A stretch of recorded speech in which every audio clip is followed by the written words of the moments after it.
a community-led growth is much more efficient than a product-led growth. And again, we were student entrepreneurs. We're 19, 20-year-old kids who were not going to get funded, right? Nobody was going to place a bet on a 19-year-old kid from a tier 2 college, right? So these situations led us to create a business model, which was extremely efficient in terms of its usage of capital, had its CAC extremely low, as well as very strong unit economics, right?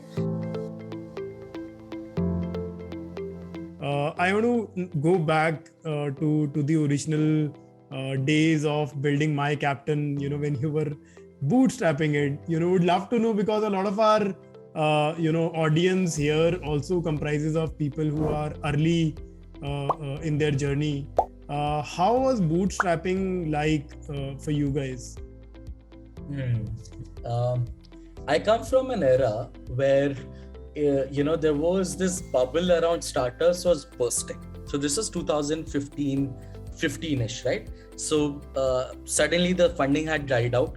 There was a lot of apprehension in the ecosystem whether who should get funded. Basically, around if you look at the statistics as well, from 20,000 startups coming in a year, it probably got down to 11,000 within a year, right? And the number of fundings just reduced 50%, 60%. So it was a turmoil era. And during that time, there's a lot of focus on this word called unit economics. And this was primarily because Townhall failed, and a lot of logistic companies started failing in that period. And there's a lot of buzz around, not buzz, a lot of focus around unit economics. And because we started the venture during that time, and again, we were student entrepreneurs. We're 19, 20-year-old kids who were not going to get funded, right? Nobody was going to place a bet on a 19-year-old kid from a tier 2 college, right? So these situations led us to create a business model, which was extremely efficient in terms of its usage of capital, had its CAC extremely low, as well as very strong unit economics, right? So these were the reasons why we were able to bootstrap the venture. And in fact, we utilized a lot of referrals, a fair bit of very early community building as well, to be able to get our early customers. An example of this was the first batch of MyCaptain that was launched was primarily launched for a bunch of, I think, 15, 20 Delhi Public School, RK Puram kids, right? And they wanted to learn creative writing. Now, once we started engaging them and we're teaching them, this is the first ever batch that was running. We saw that there's a great amount of community that has already been built within the students, and they're enjoying their learning experience. It was the first time that an online education platform using cohort-based courses. Cohort-based क्या होता है? Cohort community होता है. Full stop. तो आज जो लोग cohort-based courses कहते हैं, वो community-based learning है और कुछ नहीं है वो. So we were seeing, certain signs of it. Ki if you tap it well, it can just go viral through referrals. And that is when we, started contacting our learners and said, there's a small hack that we did. We said, hey, if you're liking the course and, if you recommend probably 5 people to join the MyCaptain course, you can get any book from Flipkart for free. So we just rolled it out for the school students back then. And for the next 4 months, right, I was booked. I didn't have to go and do any kind of marketing because my first batch got me the next 4 months of batches from probably 20 different schools across Delhi. All were tier 1 schools, still a very privileged crowd that worked out over there. But just a little bit of, throwing light on how you can leverage community, leverage referrals in your very early days for customer acquisition, and just, go berserk over there. Right. I think I noticed 2 things here. One is genuinely delivering great value, that they feel, that what they are referring is not for the reward, but this genuinely adds value to the person that they're bringing in. And second, maybe a small trigger, small incentive that sort of gamifies the whole thing and pushes them to actually go out and do the thing. Yeah, and this is much more effective in a community than it is effective in a user base, right? So, just a little bit of commentary on that. Where are you today in terms of, so this is 2015, you were doing these small group batches for these, maybe 30-day courses. Where are you today in that scale? Yeah, we do 12,000 students. We train 12,000 students a month across 45 different fields. Every single month, the new batches start. Then they're moved on to the community after that. So Maddie takes care of all of that. Madhurima is here with us, right? So she's the head of community. She handles community at MyCaptain, and all of their experiences as well as nurturing, the mid part of the funnel. Everything is taken care of by Maddie through the community. So it's fairly large today. Probably if you are on any campus in the country, I'm pretty sure you would have at least heard about MyCaptain from a friend or someone else through more word of mouth than through our online ads or anything. So it's fairly large. In fact, a good thing is that, like I said, right, when you create a strong moat, you can defend the biggest of the biggest players. So there was this time when Coursera went very aggressive and they tried doing B2B collaborations with colleges and universities where they were providing courses for free from Harvard, from Columbia, from all the biggest universities you could imagine. And we thought that, okay, this is extremely alarming. Like, why would people now start taking MyCaptain courses? But surprisingly, because of the communities within those campuses, or because of learners interacting with each other, knowing each other, there's more trust from the student community itself around MyCaptain than there was trust from the student community to listen to their higher authority professors कि आप Coursera का course low, right? So that is how we started kind of battling and locking horns with the big guys pre-COVID era, and community helps in all of these things.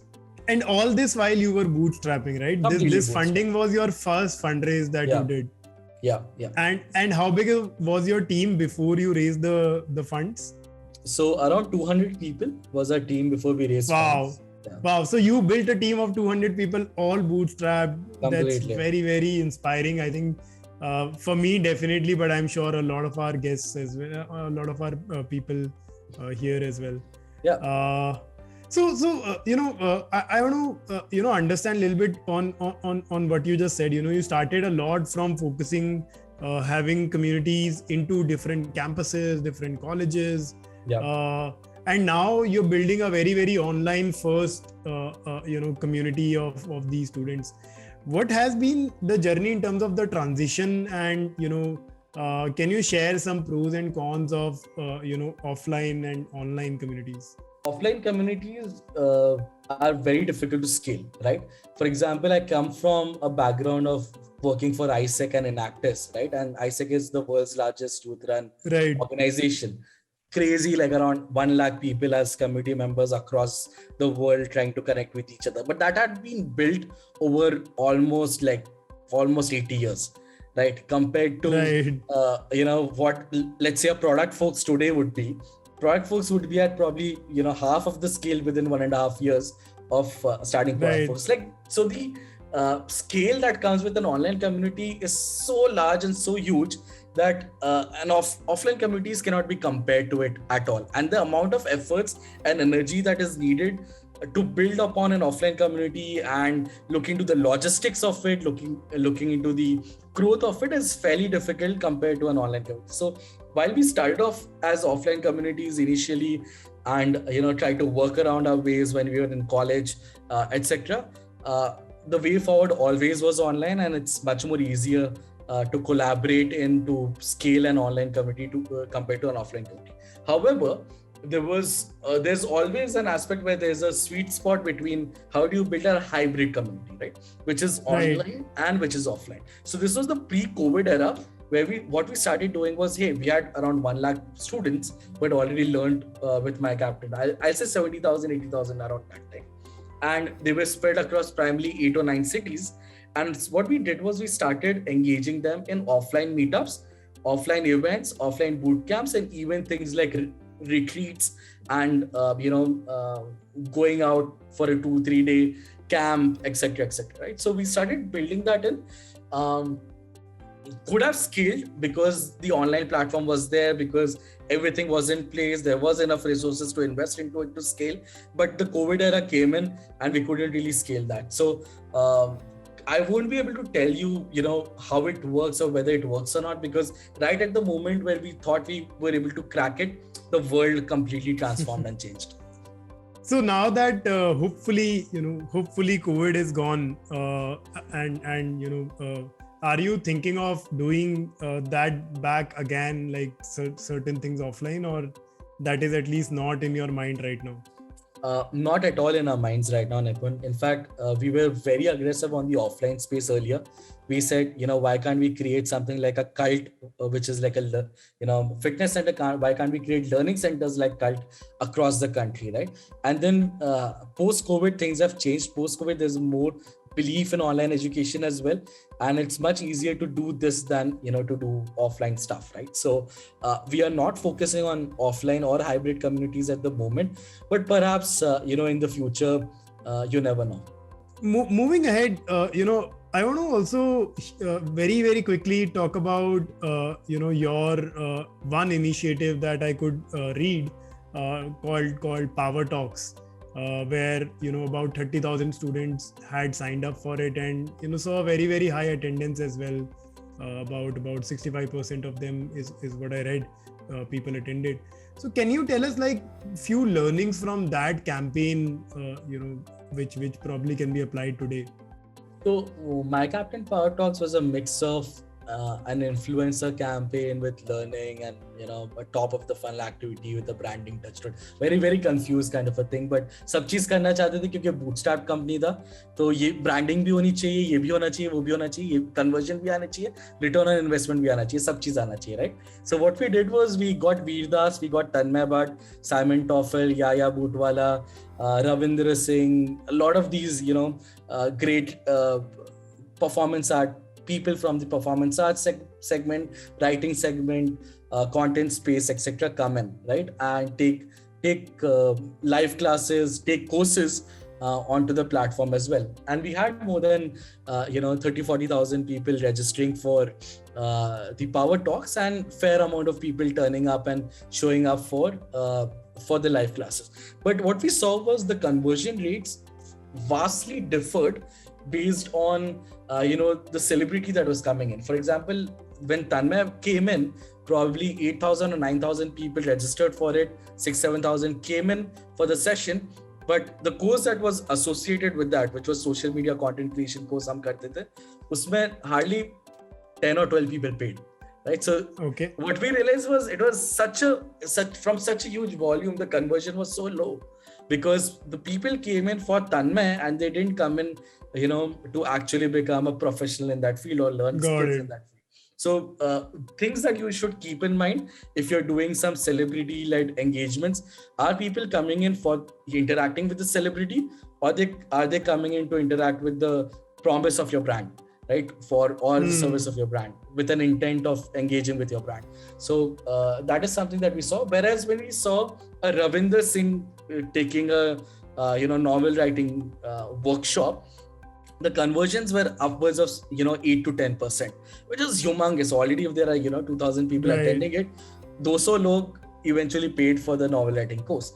Now that was not because of Ravinder's popularity. He is not that popular, but it was because the kind of following he already had was the following of people who were actually passionate and interested in writing, about writing. So picking the right celebrity influencer to take up your course, which has a following which is more, for example, don't quote me on this, but if I want to get someone to teach entrepreneurship, I'll probably take Karan Bajaj over an Ankur Warikoo, because Ankur has 10 different types of people coming in and following his content, whereas my focus is only on selling the entrepreneurship course. So I would rather have a Karan Bajaj as a face than an Ankur Warikoo whose brand is further expanded into various different audiences. So that was learning that we had from Power Talks when we were engaging with that. What changed after that? Did you start like very, very specifically focusing on such celebrity-led courses or like micro celebrity-led courses, or like what happened in terms of your journey from there to today? Very interesting, learnings from there, right? People don't aspire to be celebrities, they aspire to be Nippon, right? A community manager wants to be Nippon, he or she will not aspire to be an Ankur Warikoo at the moment, right? So it's better to get industry practitioners, it's better to get people as instructors who you can imagine yourself to be within 5 years, 3 years, 4 years, 2 years period of time, than to get a Tanmay Bhatt coming in and saying यार मैंने YouTube channel कैसा किया, क्योंकि आप तन्मय भट्ट नहीं बनने वाले हो, ठीक है? आप 100 जन हो, 1 या 2 तन्मय बनेंगे या उसके लेवल पे पहुंचेंगे, but and you won't be able to relate to that as well. So if you want in education primarily, and the kind of expectation the audience has while learning, they would rather be willing to learn with a Nippon that they would be willing to learn with an Ankur Warikoo or a Tanmay Bhatt. So I'll rather have you on the platform than that. So that's how even our approach started changing.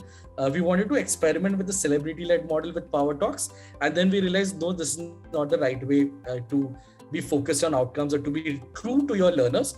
If you want to be true to your learners, let's get the practitioners rather than the influencers. Awesome. Again, shifting gears a little bit, I want to also understand how has been the approach in terms of community building, for you guys, and in general as well, any views on that? So maybe, we can start around, let's say today someone is starting a business, or, someone already has a business. At what stage should, especially, if it's a learning business, at what stage should one invest into community building? I made a mistake of being fairly late and looking at community again as an alumni engagement way, and then realizing the potential of it. So please don't make that mistake. You can get in community from day one, and you should have a community from day one, right? Because it lets you be so close to your potential customers. The kind of learnings that you can get from just being close to potential customers and building the community is going to be the reason why you are successful compared to your competitor, right? And that was true for us as well. Now, we didn't focus on a community, but we were the community. We were 19-year-old kids solving for 19-year-old people's problems. So we were the community, hence we knew how to navigate through what was the requirement of a user base and what was the requirement of our customers. So it was of immense learning for us that 2015 mein we were doing cohort-based courses and live courses. वो time पे कोई नहीं कर रहा था यार. It felt naturally to you guys probably at that time. Yeah, because we knew कि Coursera, Udemy के कोर्स कोई नहीं करता यार, मतलब कोई कंप्लीट नहीं करता है, ठीक है? मैं बोर हो जाता हूँ और मेरा एज ग्रुप बोर हो जाता है, तो it was not a solution for us. So the solution came very naturally because we were inside the community, even though we didn't look at it as a community or organize it or work as a community, but because we are part of the community, we were the people who faced the problem. We were able to crack it much better than a Udemy, Coursera, or any other big player out there. So from day one, if you keep focus on your community, like I said, अगर आप कुछ promotion कर रहे हो आपके courses का, if you're an edtech company or if you're a learning platform, you're trying to get your users in, the people who didn't convert immediately, who didn't pay up for the course or enroll for the course, you can start engaging them and bring them into the community. While as a business that's mid of the funnel, but I will just a small commentary over here. Do not build a community for catering to your business goals. That doesn't work out, right? You have to cater to the growth of the community. If you're doing a community, treat it as a community and not as a lever for doing business, right? So if you're using your community, if you're building on your community, look at people first, focus on growing your community, deliver value to them, and at one point it will start delivering value back to your business. तो वो ऐसा नहीं होना चाहिए कि यार मैं funnel drop-offs के लिए community बना रहा हूँ लेकिन conversion नहीं आ रहा है तो मैं community छोड़ दिया.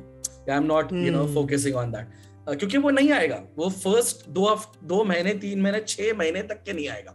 But 6 महीने बाद जब वो एक scale पे पहुंचेगा and we'll start seeing the kind of brand advocacy a community brings, the kind of monetization it can bring, then every other thing that you're doing would be, will not be as efficient as what a community can bring in.